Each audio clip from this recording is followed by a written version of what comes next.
pas du tout associer ni mélanger avec les 10 commandements et les lois de Moïse. C'est toute une autre alliance.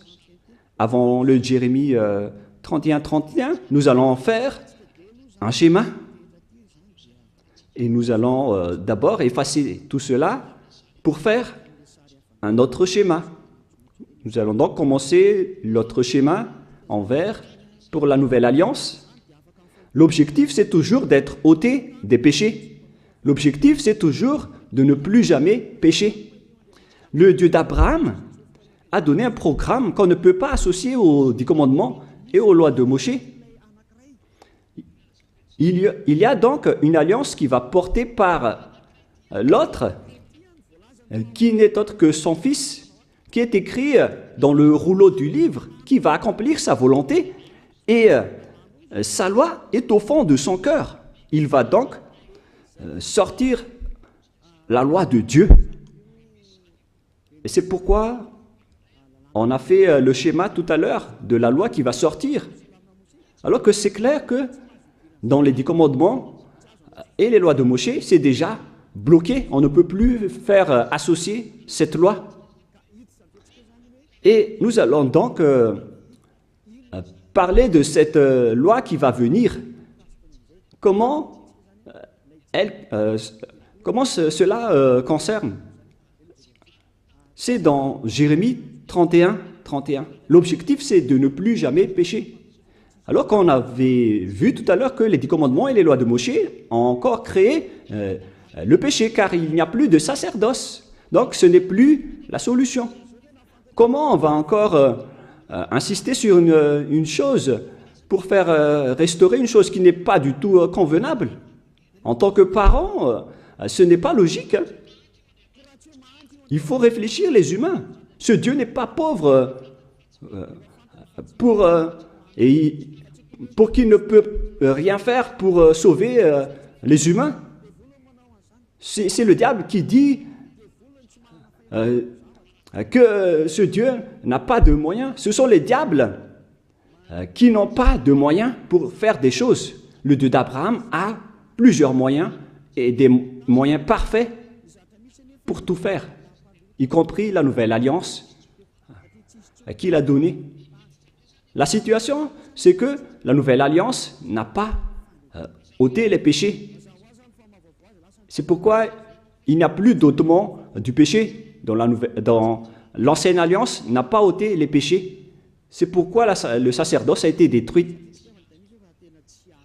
Et là, on voit dans Jérémie 31-31 qu'on ne peut pas du tout associer ces deux alliances.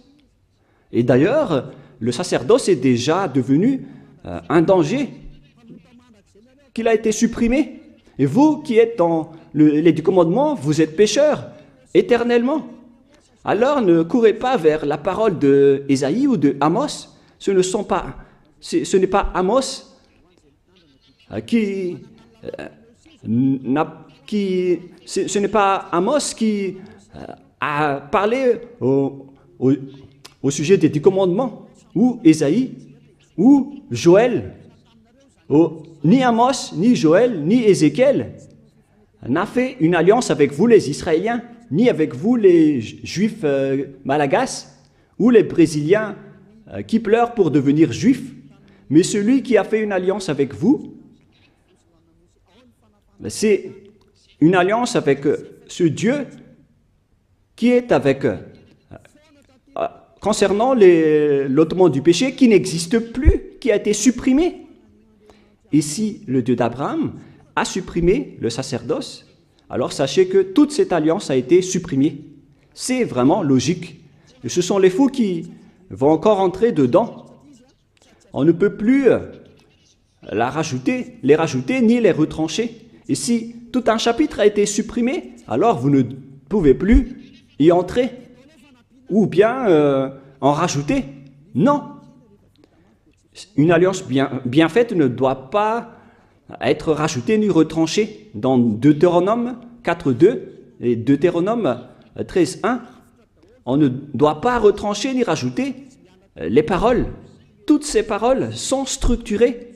Donc si le Lévitique 16 est supprimé, alors ça veut dire que les 10 commandements et les lois de Moïse ne doivent plus être touchés. Et on ne doit plus également les rajouter avec autre chose. C'est-à-dire que c'est une nouvelle loi qui est instaurée. Une alliance entre Dieu et les humains. Et tous ceux qui sont concernés par cette nouvelle alliance, ils ne pêchent plus jamais. Voilà cet enseignement de Elia Ziadia. L'objectif, c'est toujours des humains qui ne pêchent plus à travers cet enseignement. Et la nouvelle alliance a vraiment été donnée par les enfants d'Israël en disant que si vous voulez être sauvés, alors entrez dans cette nouvelle alliance qui est la perfection, qui est la meilleure.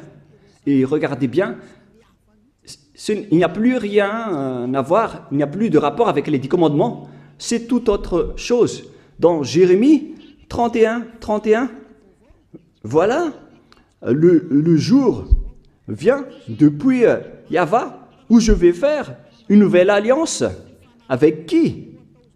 Avec les tribus d'Israël et de Juda. C'est-à-dire que les 10 commandements ont déjà été abolis. Il s'agit d'une nouvelle alliance. Et pourquoi on va encore retenir l'ancienne? Mais ne soyez pas bêtes, les humains. Ce n'est pas méchant, mais comme ça rentre bien dans votre tête. Si on parle de nouvelles, alors c'est différent de l'ancienne, comme une nouvelle comparée à une ancienne, un vieux chaussure. Mais oh les gens, soyez conscients. Où je ferai avec la maison d'Israël et la maison de Juda une nouvelle alliance. Et si vous dites que c'est toujours en Israël et avec la maison de Juda, donc on parle des 10 commandements. Vous dénigrez vraiment le Créateur du ciel, des cieux et de la terre. Vous le négligez. Vous négligez sa parole qui a dit qu'il ne faut pas retrancher ni rajouter. En tant que nouvelle, alors, quelle est la différence? Pourquoi on a appelé cette chose une nouvelle alliance? Si ce n'est autre que l'ancienne, c'est vraiment une blague de mettre une nom de nouvelle alliance. Mais là, c'est bien clair que c'est une nouvelle alliance. C'est précisé, c'est prouvé dans le verset 32. Non comme l'alliance que j'ai traitée avec leur père, le jour où je les ai saisis par la main pour les faire sortir du pays d'Égypte. La définition est vraiment très directe et droite. Excusez-moi. Cette nouvelle alliance est vraiment destinée à la maison d'Israël et à la maison de Juda. Mais ça ne veut pas dire que ça ne concerne que, car la nouvelle alliance a été dispersée vers le monde entier et vers les autres nations. Voilà ce qui est dit. Non comme l'alliance que je traitais avec leur père, le jour où je les ai saisis par la main pour les faire sortir de l'Égypte. C'est clair alors que ce n'est pas pareil avec les 10 commandements et les lois de Moïse, qui est une alliance, un accord qui a été fait avec leurs pères et leurs ancêtres, qui était vers l'année moins 1500, moins 1300. Ce n'est pas pareil. Cette nouvelle alliance est différente, alors qu'elle est également a été donnée à la maison d'Israël et à la maison de Juda, aux tribus de Jacob. Alors que les Juifs malagasy, ils n'ont même pas honte de dire que ce n'est autre que les 10 commandements, puisque vous êtes déjà abandonnés par le Dieu d'Abraham, vous dites du n'importe quoi. Une chose qui vous rend pécheur, pourquoi vous l'utilisez encore? C'est la preuve que vous venez tous du diable. Vous, les observateurs des 10 commandements, vous êtes des collaborateurs du diable, des envoyés du diable. Mais tant pis pour vous. Moi, j'ai déjà enseigné. Et si vous allez vous jeter en enfer, alors assumez les conséquences. Ne mourrez pas. Ici donc, c'est bien clair qu'il y a une nouvelle alliance. Et c'est bien précisé qu'il y a aussi des lois dans cette nouvelle alliance, des lois qui vont sortir. Ce qui va être sorti par celui qui est écrit dans le rouleau du livre. Quelles sont alors la constitution de ces lois?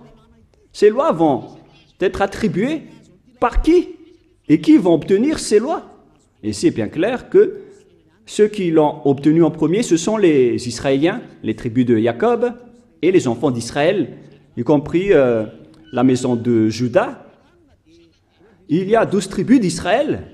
Alors, chacun de ces 12 fils ont obtenu cette nouvelle alliance,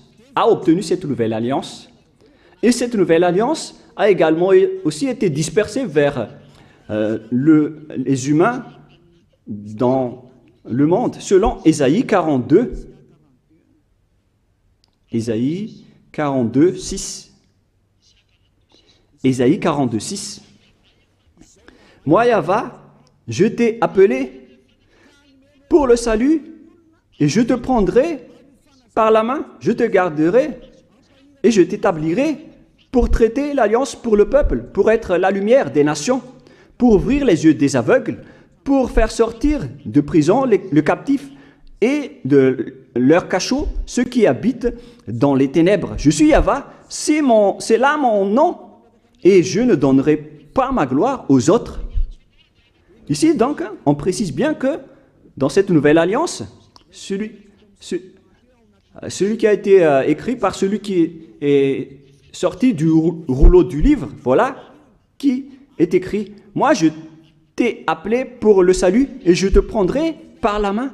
Je te garderai et je t'établirai pour traiter alliance avec le peuple, pour être la lumière des nations. » Le salut est attribué jusqu'aux autres nations maintenant. D'après celui qui est écrit dans ce rouleau du livre, qui va faire la volonté de Dieu, dans Psaume 40, 6 et 7. Donc, Dieu a dit, je t'ai appelé pour le salut, je te prendrai par la main, je t'établirai pour traiter alliance avec le peuple, pour être la lumière jusqu'aux autres nations. Waouh, c'est vraiment merveilleux. C'est maintenant que les autres nations et les gentils sont concernés. Pour vous qui m'écoutez et qui me regardez, c'est là que vous êtes concernés. Mais auparavant, vous avez été menés vers le chemin de l'enfer en vous faisant observer les 10 commandements et les lois de Moïse. Ce sont vraiment des méchants et des vauriens qui vous ont fait subir cela. Car là, vous êtes pécheurs, vous avez transgressé la loi, vous avez profané l'alliance. C'est vraiment un pire danger. Ce sont des envoyés du diable qui vous ont fait observer les 10 commandements. Là, c'est bien clair, la nouvelle alliance pour les autres nations, même jusqu'aux Hébreux et aux Israéliens, vous devez vous rapprocher de celui qui est écrit dans le rouleau du livre, qui va apporter la lumière pour les autres nations et une alliance pour traiter alliance avec le peuple. Nous allons lire Ésaïe 49, si peut-être. C'est où déjà?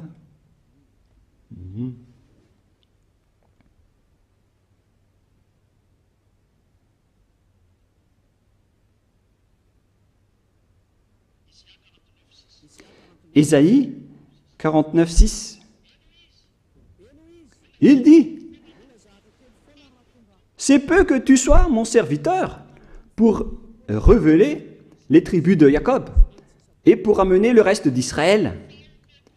Je t'établis pour être la lumière des nations, pour porter mon salut jusqu'aux extrémités de la terre. » On retrouve alors ce serviteur qui va être le salut jusqu'aux extrémités de la terre, la lumière pour les autres nations. C'est à ce moment-là que vous êtes concernés avec les les enfants d'Israël et la maison de Jacob.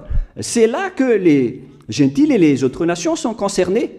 Et c'est là que vous devez vous réjouir, car vous êtes concernés dans la nouvelle alliance, la lumière pour les nations et le salut jusqu'aux extrémités de la terre. C'est maintenant que vous êtes concernés. Vous voyez que c'est toute une autre chose, cette nouvelle alliance. Et dedans, il y a des ordonnances et des commandements, des lois qui vont être apportées jusqu'aux autres nations, aux gentils. La parole de la vie est donnée aux gentils. La lumière ainsi que la bonté sont données aux autres nations. Voilà la nouvelle alliance. Et en tant que gentils, même les gentils sont devenus aussi des sacrificateurs et des sacrifices. Les gentils sont aussi devenus des sacrifices. Ce qui était interdit dans les 10 commandements, ce sont seulement les Israéliens et les Lévites qui étaient des sacrificateurs à l'époque. Mais maintenant, ce sont les autres nations qui sont devenues des sacrificateurs dans cette nouvelle alliance. C'est pourquoi on parle de salut jusqu'aux extrémités de la terre. Ésaïe 66 maintenant. À partir du verset 18, nous allons lire ensemble jusqu'au 18 au 24, peut-être. Ésaïe 66, 18. Je connais leurs œuvres et leurs pensées. Le temps est venu de rassembler toutes les nations et toutes les langues. Elles viendront et verront ma gloire. Je mettrai un signe parmi elles et j'enverrai leur réchapper vers les nations, à Tarsis, à Pul et à Lude, etc. Verset 20. Ils amèneront tous vos frères du milieu de toutes les nations en offrande à Yahva. Donc les gentils et les autres nations sont devenus des offrandes, ce qui était interdit avant en faisant des offrandes humaines. Mais ici, Ésaïe a vraiment eu l'audace de dire que les gentils sont devenus des offrandes. Car on a dit que tu vas être la lumière pour les gentils et les autres nations et le salut pour les extrémités de la terre. Les gentils sont donc devenus des offrandes. Et verset 21, « Et je prendrai aussi parmi eux, c'est-à-dire les autres nations, des sacrificateurs, des Lévites, dit Yahva. » C'est vraiment une nouvelle chose. Les gentils et les autres nations sont devenus des sacrificateurs, d'après le Père Yahva, ce qui n'est pas du tout en accord avec les 10 commandements. C'est là qu'on parle qu'il y a celui qui va arriver dans les rouleaux du livre, qui va être la lumière des nations et le salut pour jusqu'aux extrémités de la terre. Donc tout le monde est concerné, que ce soit les Malagasy, les Français, les Chinois, les Comoriens, tous ceux qui veulent être sauvés. Mais si vous ne voulez pas être sauvés, tant pis pour vous. Voilà donc la réalité. La question qu'on vous pose, est-ce que cette alliance est destinée pour le monde entier? Cette alliance qui est la lumière pour les autres nations et le salut jusqu'aux extrémités de la terre. La voilà. Et après, Dieu a dit que les autres nations sont devenues des sacrificateurs et des Lévites. C'est-à-dire que Dieu a abandonné les 10 commandements et les lois de Moïse, car c'était interdit de faire ça dans les lois de Moïse. Et là, on voit bien que les Juifs ont été exclus, même si on les a aussi considérés ici. Mais là, on voit bien que la nouvelle alliance est principalement dédiée aux autres nations. J'ai été écrit dans le rouleau du livre, et je vais faire ta volonté, oh mon Dieu. C'est vraiment merveilleux. C'est le salut pour vous. Et si vous avez entendu tout cela, sachez que c'est cette parole qui a été portée par Yahushua. C'est maintenant que je vais expliquer à propos de Yahushua, car maintenant, les autres nations sont concernées. Ils sont vraiment dans la majorité. Et c'est là que Yahushua a porté ses lois. Et ce sont ces lois, à cause de ces lois, qu'il a été crucifié, car les Juifs ne l'ont pas supporté, qu'ils l'ont crucifié. Dans Jean 12, 49, 50. Jean 12, Voilà donc pour la question que vous avez posée. Où sont alors ces lois? Les lois de celui qui a été écrit dans le rouleau du livre, qui n'est autre que Yahushua. La loi, c'est la loi de la destruction des 10 commandements qu'il a confirmé sur la croix. Jean 12, 49, 50. Jean 12, 49, 50. Nous allons lire.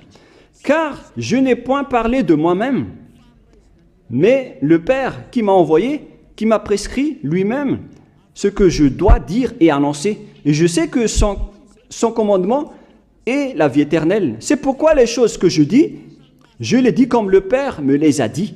Donc, ce fils du Très-Haut qui a été écrit dans le rouleau du livre a bien dit cela. Il a bien dit que c'est pourquoi les choses que je dis, je les dis comme mon Père me les a dites. Et ces lois, c'est la vie éternelle. Dans Psaume 40, 6 et 7, il va annoncer les commandements du Père qu'on ne peut pas associer aux 10 commandements et aux lois de Moshe, qu'on ne peut pas d'ailleurs retrancher ni rajouter. Nous retrouvons ça dans Psaume 40, 6 et 7. Donc, c'est dans Psaume 46, 6 et 7. Psaume 46, 6 et 7.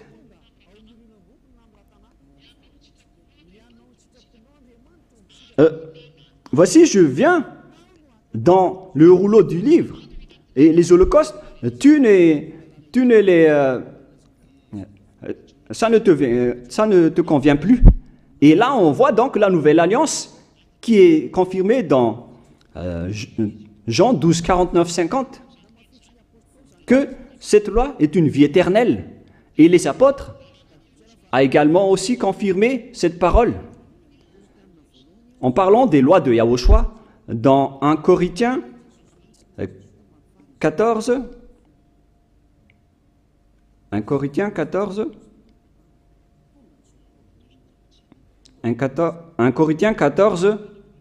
37. Si quelqu'un croit être prophète ou inspiré, qu'il reconnaisse que ce que je vous écris est un commandement de Yahushua. Donc, les lois de Yahushua existent bien. Par exemple, les autres nations qui sont concernées, qui sont devenues des sacrificateurs, c'est vraiment meilleur, c'est vraiment merveilleux. Cette nouvelle alliance qu'on ne doit pas associer avec les 10 commandements et les lois de Moshe, c'est vraiment de l'abomination de faire ça. Sinon, qu'est-ce qui s'est passé après l'instauration de cette nouvelle alliance pour les gens? Eux, ils ont pris le Fils du Très-Haut, ils l'ont intégré dans les 10 commandements en disant que c'est lui qui va faire le sacerdoce, donc vous pouvez continuer vos péchés. Regardez cette grande folie. Là, ils ont dit que vous ne devez plus attendre une fois chaque année, car ce Fils de Dieu vous comprend et il peut expier vos péchés. C'est vraiment du n'importe quoi, c'est vraiment incorrect. C'est de la transgression de la loi. La nouvelle alliance ne doit pas être associée avec l'ancienne alliance. Yahushua a versé son sang sur la croix avec la nouvelle alliance et il y a vraiment des lois et des commandements dans la nouvelle alliance. Mais je vais d'abord bien expliquer avant de vous donner des exemples. On doit bien suivre cette nouvelle alliance. Et dans cette nouvelle alliance, Yahushua a versé son sang sur la croix. On parle de nouvelle alliance avec du sang. C'est dans Matthieu 26, 28. Quelle est la précision du verset, les techniciens? Matthieu 26, verset 28. Car ceci est mon sang, le sang de l'alliance qui est répandu pour plusieurs pour la rémission des péchés. Matthieu 26, 28. Donc, il y aura le sang de Yahushua qui va être versé pour la miséricorde, pour ceux qui croient en lui. Mais ce n'est pas pour n'importe qui,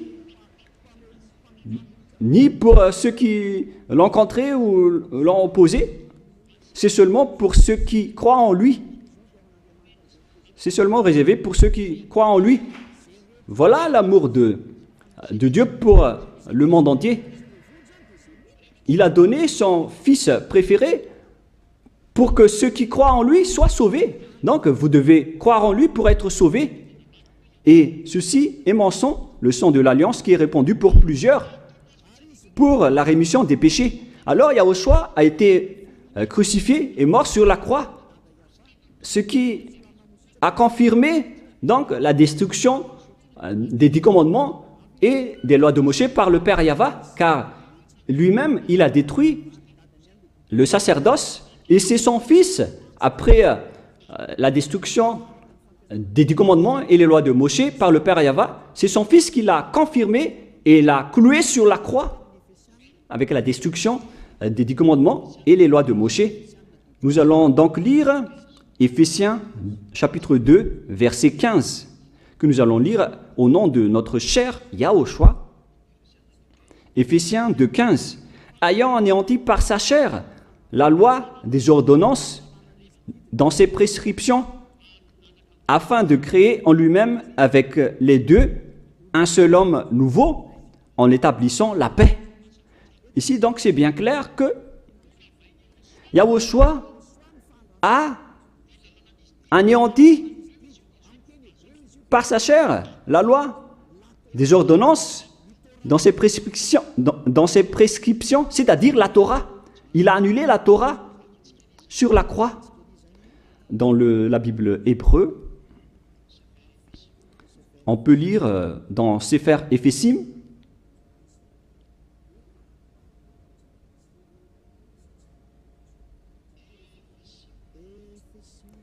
Éphésim, qui parle de Éphésiens, Sefer Éphésim 2.15, que vous pouvez déjà afficher.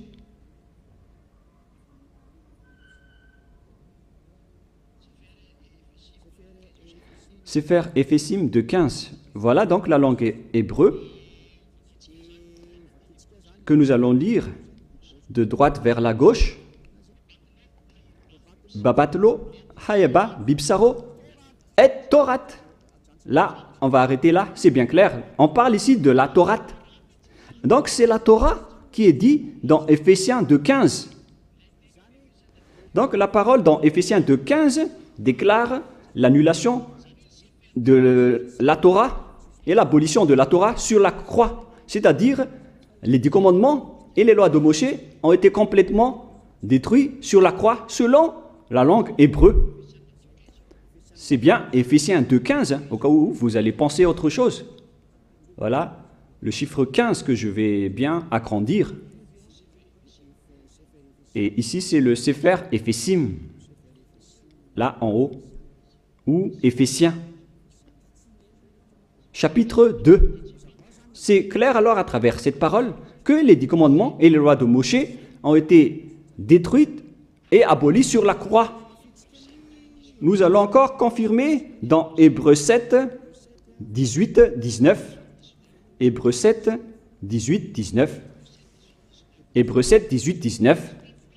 Il y a ainsi abolition d'une ordonnance antérieure à cause de son impuissance et de son inutilité. Là, ici, on parle des 10 commandements et les lois de Moïse, c'est-à-dire les ordonnances antérieures. Car la loi n'a rien amené à la perfection et introduction d'une meilleure espérance, c'est-à-dire la nouvelle alliance. C'est-à-dire que l'ancienne alliance a été détruite, y compris les 10 commandements et les lois de Moïse. Toutes ces paroles renforcent l'instauration de la nouvelle alliance et la destruction de l'ancienne alliance. Quels sont alors les exemples des lois de Yahushua? Dans Apôtres 5.19, pour ceux qui suivent Yahushua, dans Apôtres, Actes des Apôtres 15.19, c'est pourquoi je suis d'avis qu'on ne crée pas de difficulté à ceux des païens qui se convertissent à Dieu. Verset 20, mais qu'on leur écrive de s'abstenir des souillures des idoles. Voilà donc le même avis pour les apôtres. Il faut s'abstenir des souillures d'idoles, de l'impudicité, des animaux étouffés et du sang. Voilà donc les premières lois sorties par les apôtres d'après leur concertation. Il ne faut pas donner ce genre de viande aux gentils qui se sont déjà convertis à Dieu. On continue. Car depuis bien des générations, Moshe a dans chaque ville des gens qui le prêchent, puis on le lit tous les jours, le sabbat, dans les synagogues. Verset 22. Alors il parut bon aux apôtres et aux anciens et à toute l'Église de choisir parmi eux et d'envoyer à Antioche avec le Paul et Barsabas, Jude, appelé Barnabas et Silas comme hommes considérés entre les frères. Ils les chargèrent d'une lettre ainsi conçue, les apôtres, les anciens et les frères aux frères d'entre les païens qui sont à Antioche, en Syrie et en Cilicie, salut, ayant appris quelques hommes appris chez nous auxquels nous n'avions donné aucun ordre. Vous en troublez par les discours et ont été ébranlés. Alors, il parut aux apôtres, aux anciennes à l'église de choisir parmi eux et d'envoyer à Antioche avec Paul et Barnabas. Et ici, on parle même des Saint-Esprit, selon les apôtres, pour ne pas être une charge pour vous, les autres nations.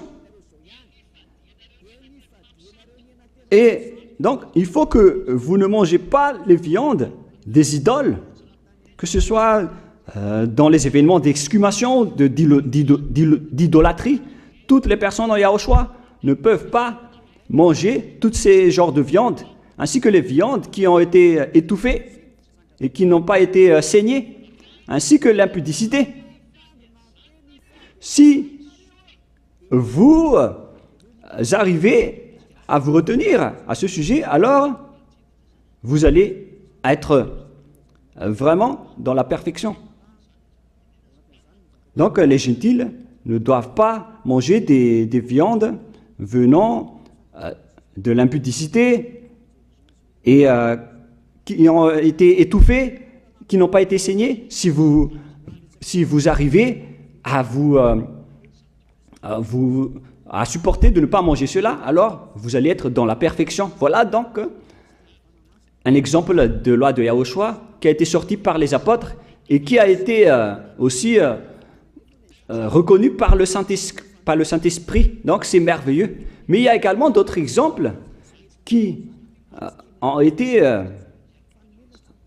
exécutés par les apôtres. Je vais aussi donner un exemple pour vous dire que les personnes en Yahushua ne font plus aucun mal. Dans le livre des Éphésiens, chapitre 4, c'est où déjà ?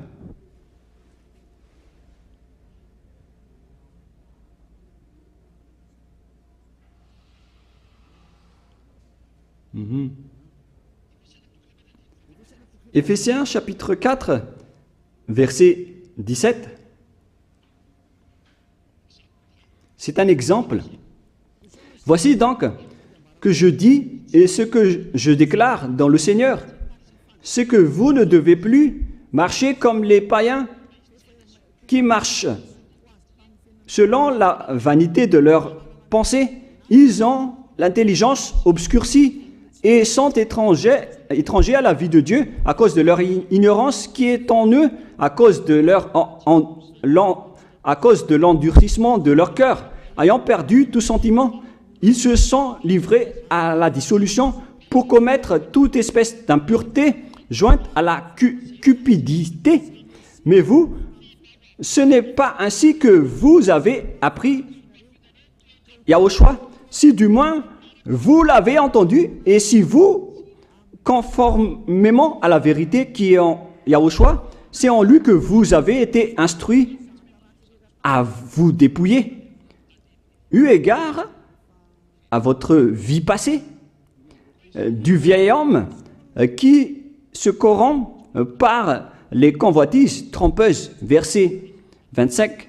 C'est pourquoi renoncez aux mensonges et que chacun de vous parle selon la vérité à son prochain, car nous sommes membres les uns des autres. Si vous mettez en colère, ne péchez point, que le soleil ne se couche pas sur votre colère et ne donnez pas accès au diable, que celui qui dérobait ne dérobe plus, mais plutôt qu'il travaille en faisant de ses mains ce qui est bien pour avoir de quoi donner à celui qui est dans les besoins. Voilà donc les consignes du Saint-Esprit qui a été déjà donné par Yahushua pour que vous vous dégagez de votre ancienne mentalité. Donc tout ça a été enlevé lors du baptême. Donc si vous êtes convaincu, vous devez être baptisé.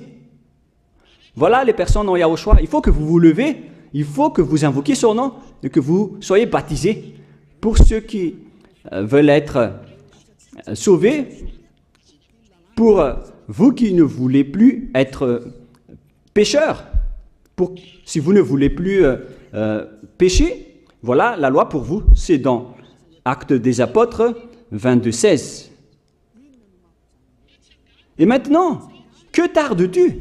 Lève-toi et invoque son nom. C'est une loi d'invoquer le nom de Yahushua pour être sauvé. Sois baptisé et lavé de tes péchés. Vous devez être baptisé pour que tous vos folies soient lavées avec votre faux baptême. C'est carrément pour tuer le diable que vous revêtez dans votre baptême. Voilà le résultat du baptême de Yahushua. Vous revêtez du diable, car si vous mourrez avec votre baptême, vous mourrez avec le diable. Donc il faut tuer le diable que vous revêtez en suivant Yahushua, en vous rapprochant de Ziadia Elia, celui qui vous a enseigné. Car la loi dit que c'est celui qui croit et qui est baptisé, qui va être sauvé. C'est dans Matthieu 28, 19. Allez, faites de toutes les nations des disciples, les baptisant au nom du Père, du Fils et du Saint-Esprit. Une loi a été instaurée. C'est l'enseignant qui doit baptiser les disciples. Mais il ne faut pas être des imposteurs ou des voleurs, car à ce moment-là, vous êtes déjà avec le diable. Si vous voulez être sauvé, alors il faut être baptisé par celui qui ne pêche plus, c'est-à-dire Ziadia Elia. Rapprochez-vous de Elia pour être sauvé à travers le baptême que vous allez faire. Là, je vous ai donné des échantillons de lois, pour vous qui cherchez des lois. Ces lois, c'est pour dire que les personnes ne font plus aucun mal. Et après, le Saint-Esprit va vous guider, car vous avez été baptisés à travers un seul esprit. Voilà donc toutes les lois si vous demandez. 1 Corinthiens 12, 13. Voilà. 1 Corinthiens 12, 13. Nous avons tous en effet été baptisés dans un seul esprit pour former un seul corps, soit juif, soit grec, soit esclave, soit libre. Et nous avons tous été abreuvés d'un seul esprit. Lorsque une personne est baptisée, elle boit l'esprit avec lequel il a été baptisé. Alors regardez, vous avez été baptisé en qui? Car c'est son esprit qui est en vous. Donc si c'est un pécheur, alors vous êtes avec un esprit pécheur. Même si vous dites que vous êtes avec Yahushua, pour reconnaître que vous êtes des imposteurs. Pour ceux qui disent être avec Yahushua, mais qui observent encore les 10 commandements, ce sont des faux. Mais ceux qui sont avec Yahushua n'observent pas les 10 commandements, ils observent les lois de Yahushua, ils ne pêchent plus, car ils sont guidés par le Saint-Esprit, ils ne font plus aucun mal, et ils ne pêchent plus. C'est pourquoi je vous appelle, et je vous invite, à partir de maintenant, rapprochez-vous de Yahushua, appelez son nom et faites le baptême Rapprochez-vous de Élia. Cherchez Élia en disant, où est Élia, car je vais venir vers lui, car c'est Élia seulement qui ne vous trompe pas. Et si vous le suivez, vous serez ôtés de vos péchés. Voilà l'objectif. Si vous voulez être ôtés de vos péchés, suivez Élia et vous allez obtenir le Saint-Esprit, car voilà l'objectif. Dieu n'écoute jamais les pécheurs. C'est juste du baratin des pécheurs de dire que Dieu comprend ou les écoute.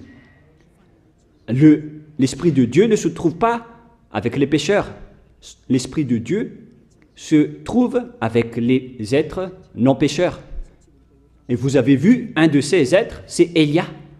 Rapprochez-vous de moi et je vais vous ramener chez nous, c'est-à-dire au ciel des cieux, d'où je viens. Aucun des êtres d'ici ne peuvent ôter vos péchés. C'est seulement les envoyés qui viennent de nous qui peuvent le faire. Les êtres venant du Père Yahva et de Yahushua. Ma parole se termine, j'ai bien expliqué en détail et je vous ai donné des exemples des lois de Yahushua, des lois qui rendent les personnes pour qui ne pêchent point et ne font plus aucun mal. Et les personnes, ces personnes, à ce moment-là, sont bien pardonnées. Et si vous allez dire, comment prouver que les gens ne pêchent point? Et pourquoi vous dites que le Messie est déjà arrivé? Le Sauveur est déjà arrivé? Moi, je vous ai dit que la loi a dit qu'il doit être percé par une lance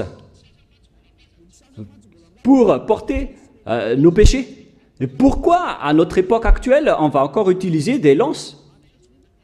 Parce que les Juifs malagasy disent que le Messie n'est pas encore arrivé. Alors, à quel moment la parole qui a dit qu'il va être percé par une lance, quand est-ce que cette parole va être accomplie? Dans Ésaïe 53, Ésaïe chapitre 53, quel verset déjà? Il faut bien regarder un peu.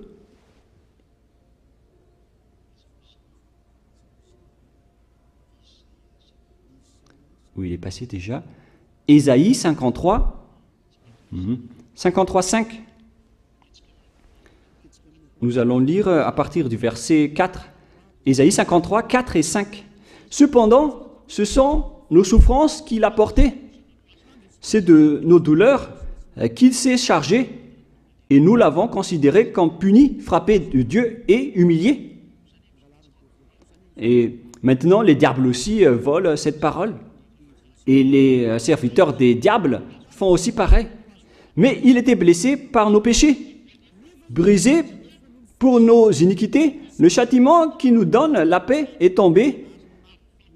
Et c'est par ces meurtrissures que nous sommes guéris. Donc là, ici, on parle de souffrance. Et c'est de ces meurtrissures que nous sommes guéris.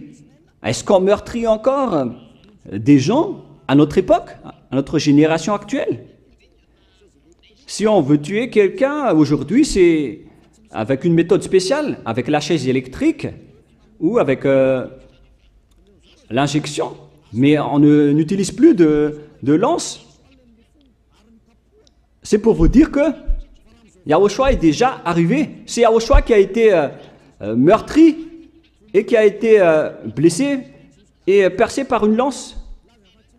Alors, vous êtes vraiment des perdants, les Juifs malagasy qui disent que le Messie n'est pas encore arrivé. Mais maintenant, l'objectif est atteint. Les personnes qui sont avec Élia ne pêchent plus. Voilà l'objectif de ce Dieu que vous voyez en ce moment. Je vous souhaite le meilleur en écoutant cette démonstration et ces preuves pour que vous soyez convaincus de vous rapprocher du salut. Son nom, c'est Yahushua. Nous allons remercier le Père Yahva et Yahushua pour cette parole. Prions ensemble. Merci infiniment, Père Yahva, pour toutes ces paroles. Que ces paroles apportent de la bonté pour ceux qui écoutent et le salut pour ceux qui entendent. Bénis la parole et bénis la déclaration. Montre-nous clairement ta gloire. C'est vraiment un salut,